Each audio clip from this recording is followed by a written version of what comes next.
Every company wants AI agents, but few CIOs can run them safely at scale. Aaron Levie is co-founder and CEO of Box, which counts 68% of the Fortune 500 as customers. Aaron, what do agents mean for you and for those companies? Yeah, welcome to 2026, the most important topic in the world, pretty much. We are, we get to live and breathe this every single day. As you noted, we get to work with nearly 70% of the Fortune 500, and I think we're in this incredible moment of transformation. But we are still in the very early stages of what agentic work looks like in the enterprise and what the rollout looks like. I think we have an interesting dynamic, which is sort of a tale of two cities. We have AI, kind of agentic coding, which has clearly taken off, and it's within engineering teams, and everybody's kind of figured out what the new practices are around the future of engineering. And we can kind of get into a little bit about what the differences are between the engineering side and the rest of work. But engineering, obviously, kind of complete vertical takeoff of AI agents. And then you kind of get into the real messy environments of knowledge work where things are just quite a bit different. It's a lot harder to deploy agents at scale. The agents don't have always access to the right data. The users are less technical, so they don't know how to sort of always steer them properly. You have to do a lot of work to kind of verify the work that the agent is doing in a way that in software you can kind of just test the software and see if it worked, but you can't do that in a lot of areas of knowledge work. So I think we're in this really interesting phase where we've seen what the promise of agents looks like, in coding in particular. We've seen what the promise of kind of chat bots look like in knowledge work. And now the question is, what's the full promise of agents across knowledge work? And I think this will be the defining topic, certainly over the next few years within the enterprise. Okay, so let's talk about the promise of agents. Just very briefly, first, talk about the promise of agents for programming, and Yeah, then let's shift into what is that promise for knowledge work and what are yeah. the gaps? How do we get there and what's preventing it? What are the obstacles? Yeah, so the promise of coding is honestly just an incredible gift, which is, we've all done large engineering projects and we know how much time, maybe 60, 70, 80% of your engineering time is going into the work that doesn't really actually make the project differentiated per se. It's necessary work, so it's differentiated in the sense that if you didn't do it, you wouldn't be successful. But it's the very labor intensive, time intensive things like, okay, how do we upgrade the version of this library to the latest version? How do we, make sure that we're doing all of the edge case testing of our software? How do we go in and build all of the end user features that are necessary for this functionality to be delivered? That's where most of the time of engineering goes. And that, could mean that you want to take on a big project and it, just that from a standing start could take 6 months or a year or 2 years before you see the value of that product delivered to your customers, whether it's an internal solution or a customer facing solution. So the promise of agentic coding is, well, what if we could have agents go and do lots and lots of that blocking and tackling work that's necessary? And then our job is making sure that we're giving the agents the right plan to work with, we're steering agents in the right direction, we're reviewing the work of those agents, we're deploying, testing and security solutions for whatever they've worked on.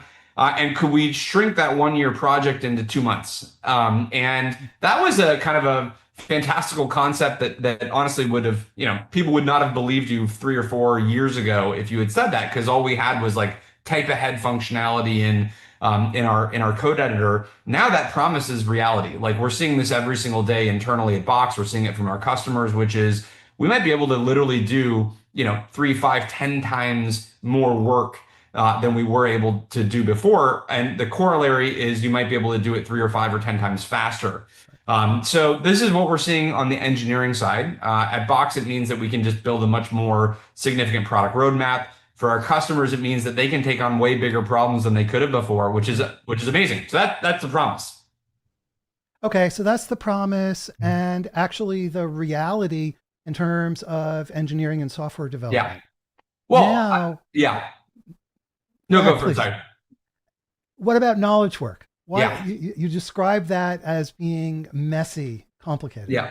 Yeah, so that's the promise, and actually what we're starting to see the early signs of in the engineering side. So now everybody kind of sits around and say, well, we want that exact same kind of output and outcome in knowledge work. And you do have a couple differences that have to be figured out. So the first is that I'll just go through maybe some of the delta. In engineering, you've got a lot of great properties for agentic work. The work is mostly in a text-based medium, so you're mostly just writing code. AI agents have been trained on this data, almost, from a plurality of the data that they get trained on. It's lots and lots of code examples on the internet.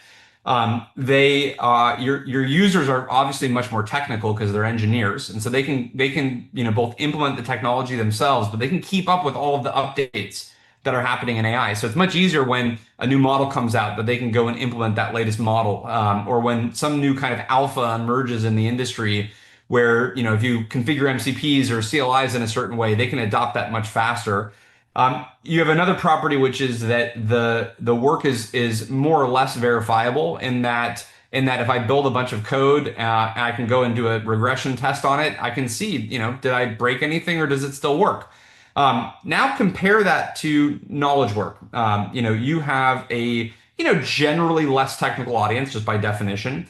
The work is sort of less verifiable by definition. So a contract, you can't like compute whether the contract is sort of correct or not. It has to actually sort of be dealt with. It has to sort of experience reality. It has to experience the red lines from the other party. It has to experience reality of somebody took that case to court. So you have to then review the work a lot more to make sure that does it actually sort of do the thing that you wanted it to do. You have to review the final financial analysis to make sure that it pull all the right data in the right way, from your set of spreadsheets. And the agents don't have access to data in exactly the same way that they have access to the data inside of engineering. So in engineering, from an access control standpoint, in general, if you're an engineer working on a project, you already have access to the entire code base relevant to that project. And so by definition, the agent that you're deploying also has access to all of that data.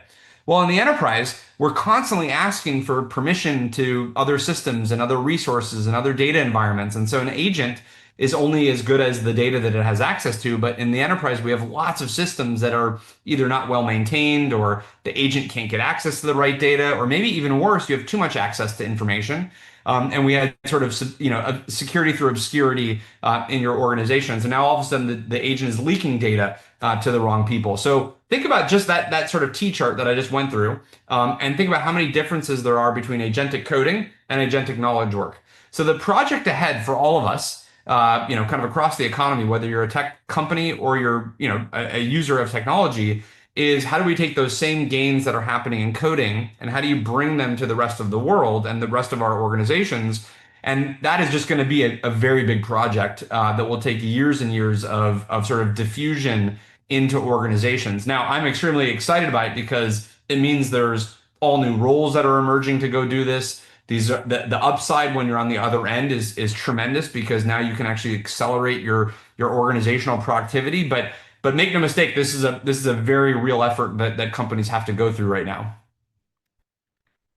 Folks, you can ask your questions. If you are watching on LinkedIn, pop your questions into the chat. If you're watching on Twitter, X, then use the hashtag CXOTalk. And because Twitter is not always reliable, it's also best to @mkriegsman directly with your questions in addition to the hashtag. But I urge you, when else will you have the chance to ask Aaron Levie, the CEO of Box, pretty much whatever you want? So take advantage of this opportunity and ask your questions. Aaron, you recently said that CEOs are uniquely prone to AI psychosis because, and I quote, they're sufficiently distant from the last mile of work that still has to happen to generate most value with AI. Can you unpack that for us? Yeah. Yeah, I actually didn't mean for this to become such a such a sort of mini viral moment, but here we are. I basically I I sort of have my own experience of AI, and then I've seen it from either peers or other people in the industry, and so I kind of I believe I have a good sort of pulse on this, which is I use AI, I think, as much as any CEO out there. I'm using it for, prototyping of new products, developing new ideas, doing lots of market research, automating, customer intelligence. And so I'm using all AI all day long. And at the very start of that journey, you do these things like you prototype a piece of software or you do some market research, and you are like, oh my God, this thing is going to just automate everything. And what are the implications of this, and what does this mean? And you almost have this sort of existential dread, for a few moments there. And for some people it lasts longer. And I think I maybe got through it maybe in a couple weeks. And by the way, it kind of ebbs and flows because a new model comes out and Fable emerges, and you're like, oh my God, I'm experiencing it again. I'm about to get into the AI psychosis mode. And so there's sort of a juncture, which is one, you can end up on one end of the juncture, which is, oh my gosh, like we have to retool everything, and what are the people going to do, and it gets very existential. And the other end is you start to kind of see like, oh no, like actually there's still lots and lots of bugs that the agent wrote. There's still lots of security issues that were generated or even maybe discovered by the agent that now have to go get fixed. There's all the ongoing maintenance of the system that we just deployed. There's new features that we obviously want to go and work on. That's the coding version. But in the other areas of knowledge work, you find sort of things like, oh, the agent pulled from the wrong piece of data, which meant that if I hadn't reviewed that report, I would have come to exactly the wrong conclusion. And so I had to actually steer the agent a bit more, and it took a lot of work to kind of prompt it in the right way. So in the other sort of fork in the road, you end up kind of maybe post psychosis, which is this period where you realize that, oh, actually, like there's still a lot of work that has to get done to make these agents be effective. And so this is sort of journey that you go on, which is this instant sort of existential dread or high, which is, oh my gosh, what is this going to mean, to then a bit more of kind of a pragmatism that sort of sets in for at least that's kind of where I landed. And I think I have a number of friends that also landed here, which is like, oh, okay, actually this is actually a technology that is going to boost our productivity. It's going to let us do far more than what we were able to do before. But it is not as sort of doomsy as I think some of the commentary comes out, because actually it's gonna take a lot of time to fully be able to deploy these agents, be able to get the work done that we need. And so that last mile thing, or the kind of closeness to the problem, is really the issue. Is like a CEO by definition is the furthest away from the real work that's happening in the company. Like you couldn't get further from in any other role other than maybe the board of directors. And so for us, it's very easy to be like, oh, well, like I could just automate that engineer, or I can go automate that marketing campaign. But then when you're closer to the problem, you realize like, no, actually, like you probably just can't have an agent go and do all of that without any human supervision, because it's going to do the wrong thing, or the taste of what the agent delivers is going to be off, or it's going to introduce a bug. So that keeps the humans in the loop, really as far as I can tell, for the foreseeable future. That's going to maintain the case. And so I think the thing I encourage CEOs is use the technology actually so much that you get to the other end of that psychosis, and you can actually see in a much more practical and pragmatic way all the places where humans are still necessary to really get the ultimate gains from this technology. And don't just stop when you just prompt an agent and you just ask it to generate some research report, and then you get blown away, and then you sort of think, well, that's just the only thing that's going to happen in the future. I think that there is a huge challenge in terms of calibrating what agents can do, what they can do safely, where you can leave them alone. And this is where people have a hard time. And on this topic, we have a bunch of questions that are coming in. And let's start with Gus Bekdash, who is the brave one who asked the first question on Twitter. And Gus says this. He says, some projects declare amazing victories because their objectives were so modest. How do you determine the right level of ambition to Yeah. avoid irrelevance by being too small Yeah. or too large in AI and automation in general? Oh man. So some kind of yeah. This is a fun one. I think it's a fantastic question. I think in general, my instinct is always biased toward being more ambitious with what you can do. That will more often lead you to seeing, first of all, better productivity gains, but then also, you see the edge of this technology much faster. And I do think that I think anytime you hear stories about people not getting real ROI from agents, I do think it often approximates not pushing them hard enough, and thus, doing very kind of more menial type of work as opposed to let's actually push the limits of this technology and really kind of get the gains out of it. So I don't have it's hard to have like a full general piece of feedback other than I would just always bias toward being more ambitious, pushing the limits much further, and then importantly, uh, if something fails with AI, with whatever that ambitious idea was, maybe a big software project, maybe some go to market automation activity, you almost have to try it again 6 months later, like almost every single time, no matter what it is, because the model progress that's happening right now is still actually an incredible rate of progress that we're seeing. So you often almost have to say, you know what? I have to forget about the fact that 6 months ago this didn't work in this particular part of our code base or in this particular marketing campaign. If you relied on your understanding of image generation as a marketer from 6 months ago, that's already been blown up. Like the latest image gen models are perfect at being able to do text. They have photorealistic capabilities in a way that wasn't possible 6 or 12 months ago. And so if you were in marketing campaigns, you'd want to kind of reset your understanding. If you're in software projects, something like Fable or GPT 5.5 actually is another step function improvement on what these agents were capable of. We had a project just yesterday where we tested Fable versus Opus 4.8, and you'd think like, okay, well, these should be on the same exact trajectory of progress. And the thing that Opus 4.8 couldn't do, Fable just finally actually did. And so if you don't actually constantly recheck what is now possible with AI, you will fall into the trap of sort of kind of believing that maybe the productivity gains aren't there, or you're not able to accomplish as much as you wanted. So I think have very ambitious expectations, constantly be trying the technology, and keep pushing the limits. It is incredible how fast things are changing and how rapidly the capabilities are improving. Okay, let's jump to some more questions. This is from Chris Faulkner on LinkedIn.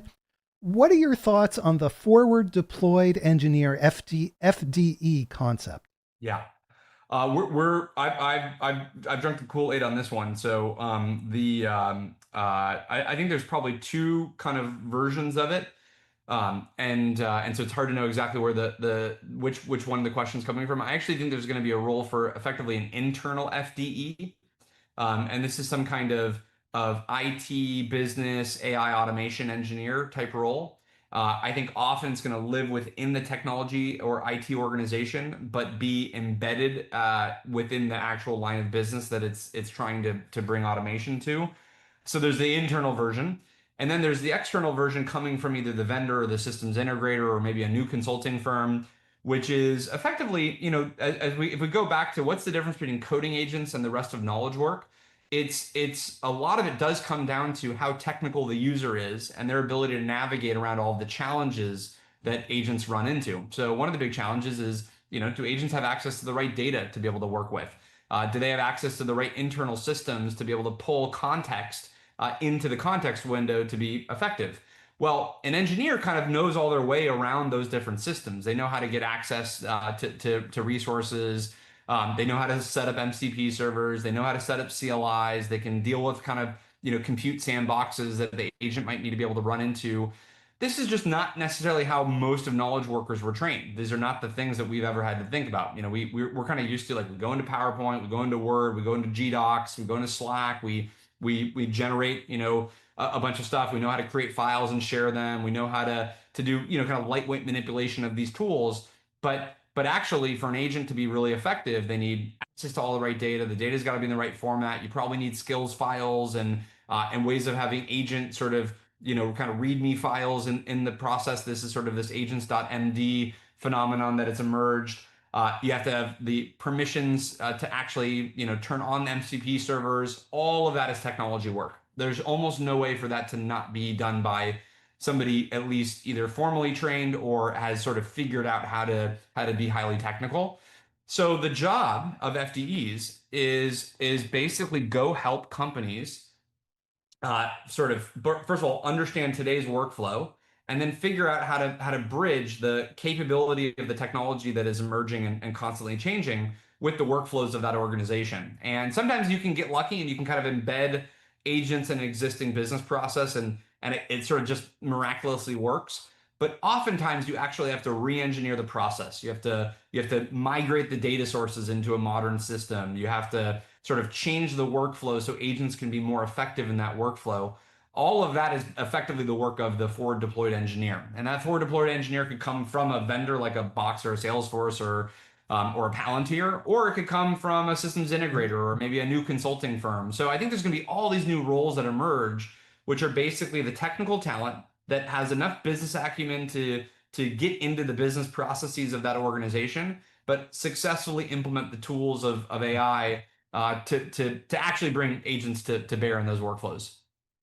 So, one of the very interesting aspects of all of this to me is you've got the technology on the one side, and then, as you were just describing, you have the organizational ramifications, the implications for the processes, for the talent, for the skills, for the mindsets, for the culture.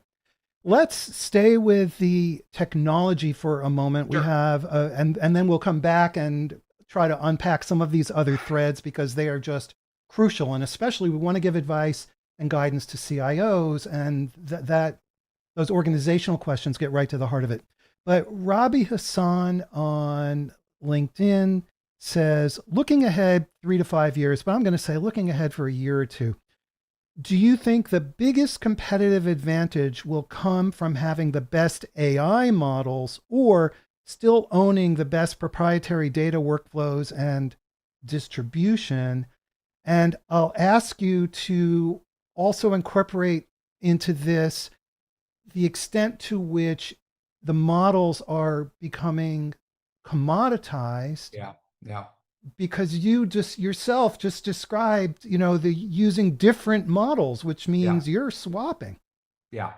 Unfortunately, that question is a maybe priceless, unanswerable question in any kind of binary sense. I think the answer is I'd rather bet on both, which is, and again, it kind of depends on which dimension you take that from. But I think we're still at a point where I would bet on either a technology company or an end user of the technology that has simultaneously, the frontier models that they're leveraging and the best ability to get those models the right context to be able to work with. And so, kind of sometimes you kind of want to do this thought experiment, which is if you were starting your company from scratch, what would it look like to be able to get the full gains of AI?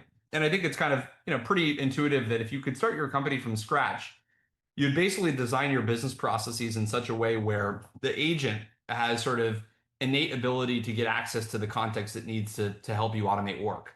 And so like if we started a one person company, you'd probably start with like a file system that had all of the context of your business. It had all of your goals, it had all of your marketing strategy, it had all of your customer sort of language that you used, and then you build your company up from that foundation, which is okay. Agents always need access to the right data to answer the right question or be able to automate the workflow. So if you were to build your company from scratch, you would do both the frontier intelligence and you'd have proprietary information and insight that you're giving that agent, and you'd kind of develop a flywheel. And so then as you hired more people in, you would try and sort of maintain that ability for agents to keep having access to the right data. You'd really value sort of sources of truth and authoritative sort of knowledge banks. One of the problems that traditional enterprises have is our sources of truth are everywhere, and many of them are not well maintained. But if you were starting from scratch, you would just always be like, you know what? We always write down our final decisions in a way that agents can get access to. So that way the agent doesn't sort of land on the wrong resource or it gets the wrong insight from some data we give it.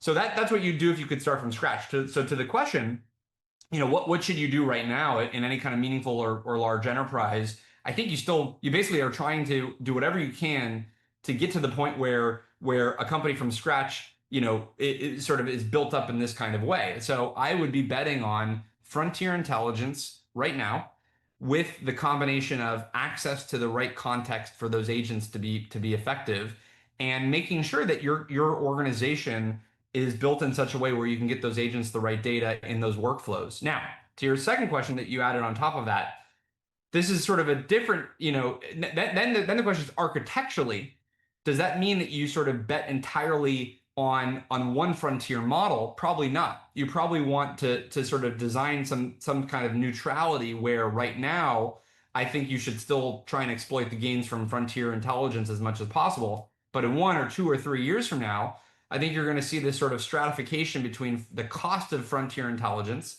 and the cost of sort of the second best frontier intelligence, but that can do the job extremely well and in a high quality way for a bunch of sort of long tail tasks. And I think you're going to end up in a world in 1, 2, 3 years from now where model routing becomes very important, where maybe something like a Fable-esque model gets the planning part of the work and the review part of the work, but the in-between sort of massive token usage comes from maybe something that is a more cost-effective model for that type of work. So then, thus, you want to invest in the right kind of architecture that can deliver on that type of outcome. That's probably where we're heading from a kind of tokenomics standpoint. But I think making sure that you can design an IT architecture and a data architecture that lets you deliver that is super important. Such a great, important point about the designing of the right type of flexible architecture that lets you accommodate changes in models, both in terms of the capabilities and the costs. Yeah, I thought this was true in the kind of cloud and SaaS era, but now it's like an order of magnitude more true. We used to have this kind of thought process, which is if you show me your IT stack, I'll show you your culture. Which is if I can tell you from the tools you use the kind of culture you have and how fast paced your company can be, how innovative it is, because you can just see like does the average employee have access to the data that they need to do their work? Can they communicate instantaneously with their colleagues with very few barriers? So that was like kind of a 10, 15 year ago version of this when you sort of saw the rise of Zoom and Slack and these kinds of solutions. I think there's a new version today, which is if you show me your IT stack, I'll show you what you're going to be able to get from agents. You can just see it instantly. What kind of agentic productivity and outcomes you will get based on where is your data today? How much is in legacy systems? How much are in systems where the agent has access to these tools? What is the frontier intelligence you're using? And so I think oftentimes we're having an AI conversation, but it's sort of masking an IT architecture conversation or a data architecture conversation. And that's really a lot of the conversation we should be having, which is like, do you have the right data platforms? Do you have the right IT architecture to let you get the real productivity gains from AI right now? Great advice. The data. You mentioned, Aaron, the term tokenomics, and we have a question from Chris Peterson on Twitter, X, who says, how is Box dealing with model providers and others increasingly moving from subscriptions to pure tokenomic chargeback? Yeah. In other words, how does Box deal with these increasing costs? Yeah. Well, we definitely preferred the world where it was being subsidized. So those days are over. It was fun while we got it, guys, and it was there was a brief moment where you could rely on the subsidization from venture capitalists, and then get kind of tokens for your coding agents. That was a beautiful thing. It was a beautiful moment in history. It lasted about a year, and we all had a great time. So there was definitely actually a period there where you probably could have like really exploited it and like had like 10 years of software development, paid for by LPs and VCs. Unfortunately, those days appear to be coming to an end. But now we're in a much healthier environment, which is you're more or less going to be paying for the real underlying costs that it takes to deliver this. And then I think it's just capitalism, microeconomics 101, which is where are you getting the right ROI from these agents, and you should deploy agents at the work where it's most effective, where you are getting that ROI. We're fortunately in a little bit of a sweet spot where Because we're an enterprise software company, because what we build, we have a pretty good pulse on our customer base. So we kind of know how to deploy, agents in a way that makes us more productive and lets us ship more software that we think is going to be valuable. So we're kind of smack in the middle of like if you have like a token maxing company, we're not that. We don't have a leaderboard internally. We don't try and incentivize the most number of tokens. And then on the other end of the spectrum, maybe you'd have a company which is like everything's locked down and it's like really hard to get access to frontier agents. We don't want to be that either.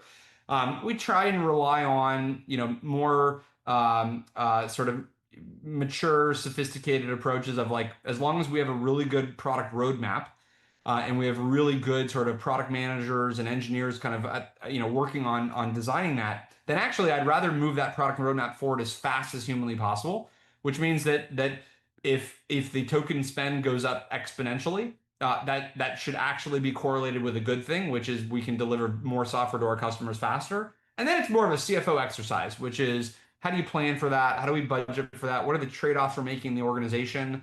I do think the corollary to this is we're well past the point where the IT organization can hold the entire budget of AI. And that's actually a healthy thing, and it's a good thing for this as a technology, which is, IT budgets kind of run at, depending on the industry, maybe 3, 5, 2 to 5% of sort of total revenue, depending on the kind of industry that you're in. And that's obviously a sort of an artificial cap on what AI's potential could be. Maybe you want AI alone to be 5% of your total revenue. So that would be a doubling of the IT budget. Well, to do that, then you ultimately need the line of business to own the budget, and own the sort of deployment of where do they want, AI being used in the organization. So I think we're in this renaissance actually of the IT organization, which is your job now is to bring kind of, some form of intelligence to the entire business, and be the sort of experts in the technology and what you're going to be able to deliver with that technology. You're going to partner with the business on where that get deployed. And then that's sort of this interesting budget slash use case meets technology and capability kind of pairing that we're going to have for quite some time. Okay, let's jump to more questions. And we have three questions from Maya Cunningham, Abdullah Al-Ghanimi, and Aga Salman. And they're all asking, how should knowledge workers prepare for an agentic future? What are the AI automation roles? How should they get started in automation? Which tools? Yeah, so I think this is an incredible time if you're super curious, if you're excited by technology, if you're one of these people that geeks out on, the latest version of the iOS release, and now it's the latest version of the Claude Cowork release, or Codex release. So I would go very deep in the technology. I would be experimenting with it constantly to kind of push the limits of what these tools can do. The awesome thing is that it's one of the first moments in history where almost everybody, and there's some asterisks, but almost everybody has the same amount of access to information, at the same moment. So 20 years ago, there was this huge advantage where if you were in Silicon Valley, you would see the iPhone first because you could go to the developer conference and look at it, and you saw what was happening in SaaS because most of the companies were located here. Today, in 2026, there's like, maybe I have an hour, heads up of information from anybody else because like there's some chat thread that's going on with Silicon Valley founders or something. But other than that, we all have access to the same technology effectively at the same moment, which means that if you're paying attention to the right resources, this podcast being one of them, there's other great AI podcasts. Like you can be as informed as the best expert in the world right now. You get the same news feed as Andre Karpathy. You get the same news feed as Greg Brockman, or Dario Amodei and Sam Altman. So if you're getting the same news feed, then that means that there's very little that they have access to other than maybe what's in their research labs that you can't take advantage of. So I think we have this cool moment in history where the information sources are keeping up with the pace of the innovation. Doesn't mean our organizations are, but it means that our ability to tap into what's happening. So I would just be playing with this technology constantly. I'd be pushing the limits. I'd be breaking things. And then I would try and figure out like what are the implications of this technology to either an organization I already work with or an organization I want to work in. And I think those kinds of people and personalities will be the ones that for now especially get ahead farther. It's so true. I am not a developer. I'm a typical knowledge worker, but I force myself to use Claude Code, to Yeah, use it, to learn it. And the things that I can do with coding, like for example, on our website that I've wanted to do for years. yeah, And it's not only the labor, but the agent has access to specialized knowledge yes, that one person cannot possibly have. And so yes. instead of having a team of specialists, my agent is doing various things. I mean, it's unbelievable. Yeah, yeah, no, I mean it's actually it's a key insight that some people miss a lot because you're always so used to thinking about this as kind of like we sort of anthropomorphize this technology probably sometimes too much, but it's not just an engineer or just a marketer. It's got this ability to have all of the skills in one. So I'll often go to AI for product prototyping, and I might give it a prompt that is sort of very specific, but sometimes I'll actually add and feel free to add anything else you come up with into the prompt. And so that will be an explicit, sentence or two in the prompt. And it will come up with an idea that far exceeds what I ever would have been able to prompt it to do because it can take in all of these extra domains that it knows about. And so if you're doing product prototyping, you know, try not to just limit it to your own imagination of what you're trying to accomplish. Give it that extra nudge that says, "Hey, if you also have better ideas than what I'm telling you to go do, come up with it and show me what you're thinking about." And the cool thing about I mean, it's getting more expensive, there's no question, but the cool thing about AI is you could just have 5 tabs running and have it go do 5 different versions. So I'm often prototyping in parallel just to see are there things that I'm missing and can this expand the kind of use case or capability that I was trying to kind of come up with.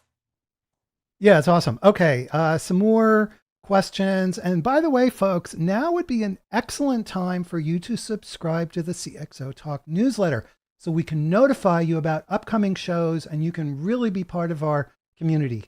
Go to CXOTalk.com and sign up for our newsletter and do that now. Okay, we have a very interesting question from Swami Vaidyanathan, who says, how do you see business models change as you bring agents? Overall, where do you see pricing pressure due to simplification and where governance costs nullify the benefits, if there are any? Yeah, I mean, there could be a few different ways to take that. So I'm going to just try and kind of guess one of the areas, but I think this is a big question in general across the software ecosystem, which is what's the new value proposition of software in this world of agents? And we've been pretty clear that um, I think that people can certainly have different takes on this. I think that, for the most part, you're not going to go and vibe code a CRM system or an ERP system. We don't think that you should be vibe coding like a core system of record for your documents and enterprise data just because first of all you're benefiting from the fact that there's also another 100,000 customers that need the same technology, so it's the job of that vendor to get really really good at doing that one thing really well. And if anything, with AI we can actually do that for you even faster and even better. And so I think there's been some kind of confusion about where we're probably going to be applying these tokens and these capabilities. So I think the value of kind of the core systems of record continue to matter a ton. But then the question is, what can you do with agents on top of those systems of record, and where can I get even more value from my technology? And this is what I get really excited by, because I think what's going to happen is we're just going to be using our tools far more. I'll give you one example. I use Salesforce more today than at any point in history, maybe like 5 times more, because I have an MCP server. I have their MCP server connected to Claude Cowork, and I'm constantly banging on the MCP server doing various customer intelligence, market intelligence that I would have never done by manually going into Salesforce and kind of pulling up records and looking at them. And so I actually think that there's been a little bit of a kind of a misread on the market opportunity, which is actually we're going to move to a world where there's going to be, maybe 100 times more agents than people using software. So in a world of 100 times more agents than people using software, what are we going to use these tools for? We're going to use them for so many more things in our organization. And we have an interesting lens in this because we get to see it from our customers where they're just like processing data at a scale that never would have been possible before with humans. And so all of a sudden, like the value of your unstructured data assets have gone up. The value of your CRM systems have gone up. The value of what you can now do with your ERP system has gone up. So that's, I think, how maybe the value shifts over time. And then, things like governance, all of these things become really, really important for actually then, making sure you can effectively get those gains, from those technologies. Great. I'm going to plow through some questions now. We're going to have to go pretty quickly, Aaron. I'm going to ask you to answer shorter simply because there's Sorry. Okay. so Yeah, my bad. no, it's great. We have so many questions and there's so much to talk about and so little time. So much to do and so little time in which to do it. Okay. This is from Somak Sen Gupta, who says internally, within business functions, how are you reimagining workflows using AI? For example, you're looking at traditionally overlooked candidates Yeah. like finance. And I'll mention we recently had as a guest on CXOTalk the CFO of HPE Okay. talking about how she's using agents in the Yeah. finance function. Yeah, I think maybe I'll start generically and then I'll give you some examples. I think you should really, really treat this as a technology for abundance. And you almost have to kind of look at your business and stop and ask yourself in every part of your business, if I had, and it's just good for a thought exercise. It's, you can't actually afford this, but like if I had unlimited capacity in, you know, XYZ area, what would I do differently in that area of work? And unlimited, let's say, capacity for combing through information, for using judgment, for accessing data. If you could do that at an unlimited amount, what would change about that workflow? And I think you quickly can start to think through, well, wow, like there's actually a lot of parts of my business where I've been constrained by my ability to deploy human resources at certain problems. And if I get incrementally unconstrained because now agents can go do a lot of that work, what would I do differently? So, easy example in our kind of world is the B2B company is like if I could deploy agents to go and comb through our customer base, we would have much better insights about the right time to have that right message for our customer when they're dealing with some issue that we can be helpful with. If I could deploy unlimited compute, it would know everything that's going on in every single one of our customers, so we can be that much more helpful in our relationship or our partnership. I think you in your question you asked about HR. I posed this question to our recruiting team the other day. I said, if you could just comb through all of, let's just say, LinkedIn, and you didn't, instead of just sort of stopping at the LinkedIn profile, but you could then hop over to the internet and see like what were the GitHub projects that person worked on. What's their thought leadership that they've talked in the press about. And you could build a sort of full profile of that individual. And at the right moment, when something's going on in that organization, that was the time to either talk to them or recruit them or have a conversation. How would that change recruiting as an example? And so you can kind of go through, your entire organization and see where is your business, where could your business actually have completely different returns with if you had just unlimited capacity to go and work on whatever it is and be able to have unlimited information. And so, to a CFO, it's, there's a huge wealth of examples, which is, well, what if I could analyze my business totally differently? What if I could see where maybe there's waste, in the business from a operational, expense standpoint? I can go and take those dollars and reapply them to areas where we need to drive growth, or which parts of my customer base are unprofitable that I can go and kind of tweak the business model for. Where are there insights in market opportunities that we should be doubling down in? All of these things, you're basically constrained today by the amount of people you have to work through Mhm. spreadsheets and work through ERP systems and work through, analytics data. Well, now you can actually throw compute at that problem, and all of a sudden you're no longer constrained by the number of people you have on the team. So I think we're in this real renaissance again of the kind of workflows that we can go in and execute. But that really does take kind of looking across the organization of where would you have a lot more upside if you could bring, unbounded resources to those areas. All right, great. And let's jump to the next question. And Aaron, I'm going to ask you to keep it really short because there's so many questions and so little time.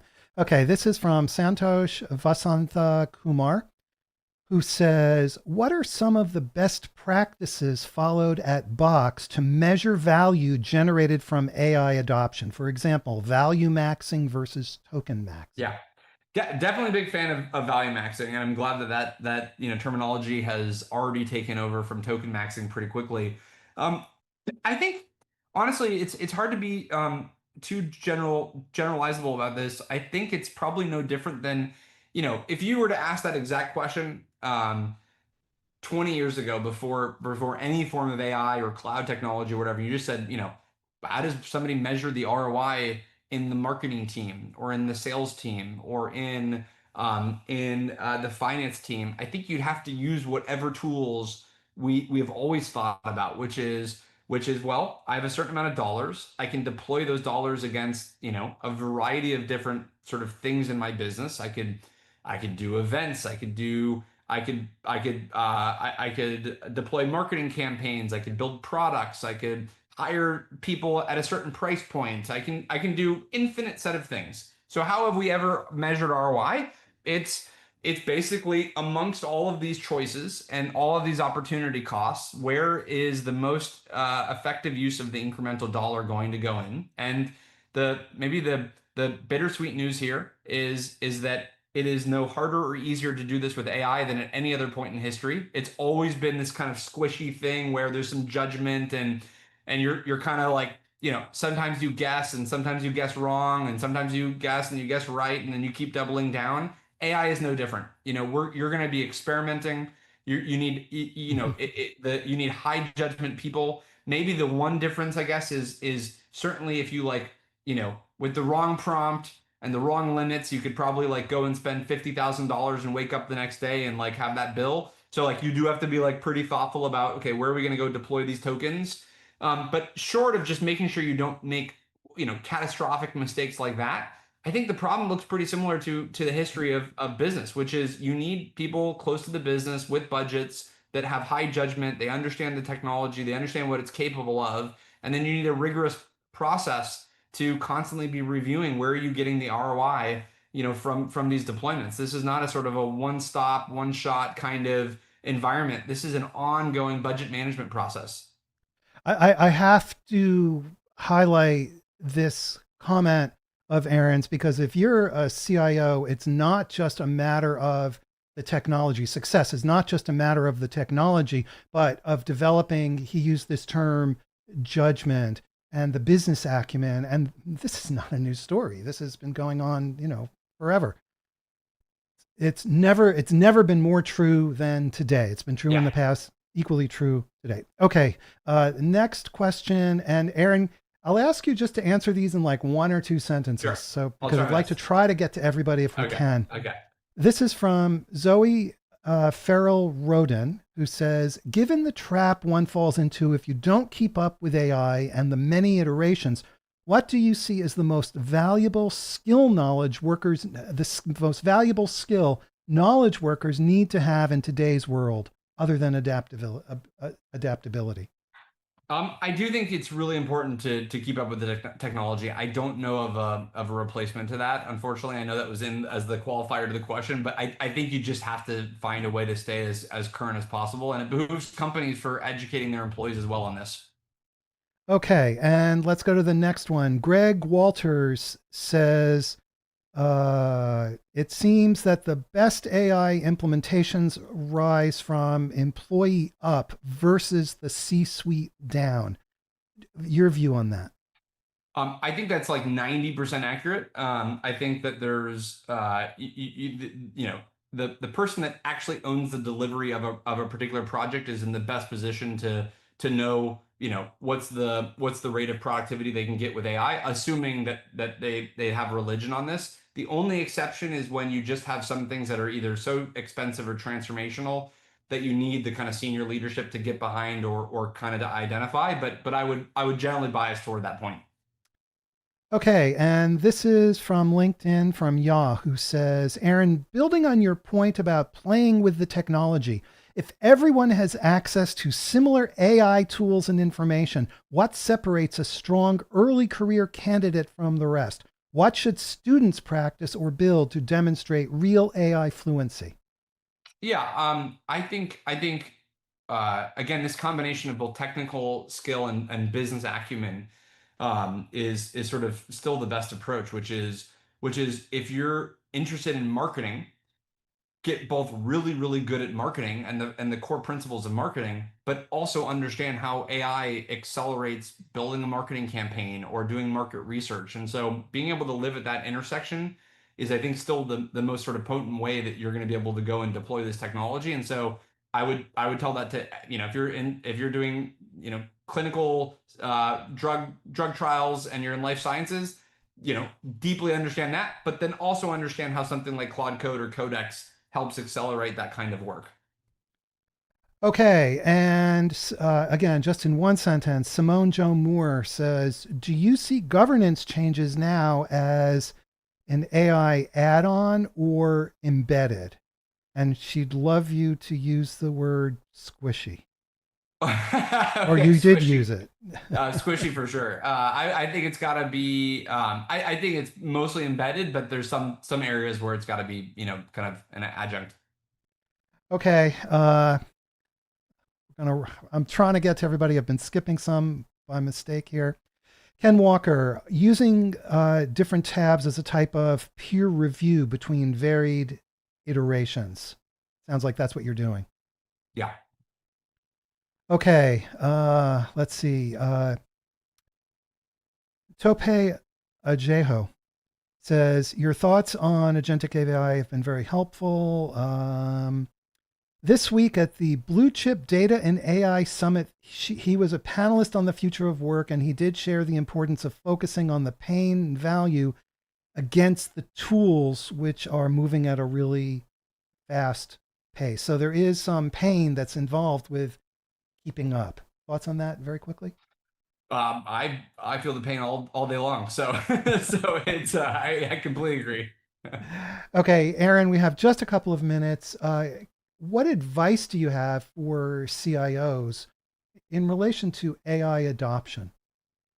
Yeah, I mean, I think this is, again, I think it's the most exciting moment in history to be a CIO. There's so much change within technology. So you have, if you're even remotely curious as an IT leader or in the IT organization, there's just an incredible tsunami of new things to play with and technology to try out. So I think that's very exciting. I think actually the importance of the CIO role, rises dramatically, because this is, again, kind of back to a prior point. Like, agents are maybe the most technical solution that has ever been deployed to non-technical people. You're deploying non-deterministic intelligence into the hands of every knowledge worker. That it will run wild and grab the wrong data and produce the wrong report, or produce the right report and produce the right data and generate the right software code. But that's all determined by your technology architecture. It's all determined by how you've deployed these agents. It's all determined by how you trained your users to use them. So I think the role of the CIO becomes substantially more important. You're effectively providing work to your organization. That's the first time in history where IT was responsible for deploying the actual sort of real output of the organization, not just the tools that enable the output. So this is, again, an incredible time to be in IT. Okay, Aaron, very fast. An important question from Arsalan Khan on X. The right agent with the right permissions can do great things, but what about agent deployments without any permissions and giving access to all data? How much knowledge is too little to deploy agents? I think that we're because of our customer base and because of how we've kind of grown up as a platform. we see the danger in too much information in the hands of either the wrong people or the wrong agents. And so this is definitely a phenomenon where you have to make sure that only the right context gets to the agent. You can't actually just shove as much context as possible to the agent. First of all, that'll be a security nightmare, and the second of all, it'll actually still get the wrong answer because it'll have too much things to put its attention on. So the right context at the right time with the right guardrails is still a critical problem for agents to work with. Aaron, we're out of time. Give us the 1 minute sales pitch on Box. Well, our job is to hopefully help customers solve many of these problems with their unstructured data. So I think the reason why we're so excited and the reason I'm so passionate about AI is it's the first time in history where we can actually tap into all of this data that we have in our organizations. And so at Box, we're trying to build the leading AI platform to help companies tap into all of this unstructured data and knowledge, and then work with your entire agentic ecosystem. So I appreciate you having me on, and these are the topics that we get really excited by. Aaron Levie, CEO of Box, thank you so much for coming back. This is your 6th time on CXOTalk, and I'm very grateful to you. It's been a fascinating discussion. Thank you. And everybody, thank you for watching, especially you guys who asked such great questions. You guys are incredible. Before you go, subscribe to the CXOTalk newsletter. Go to cxotalk.com, and we'll see you again next time. We have incredible shows coming up. Take care, everyone.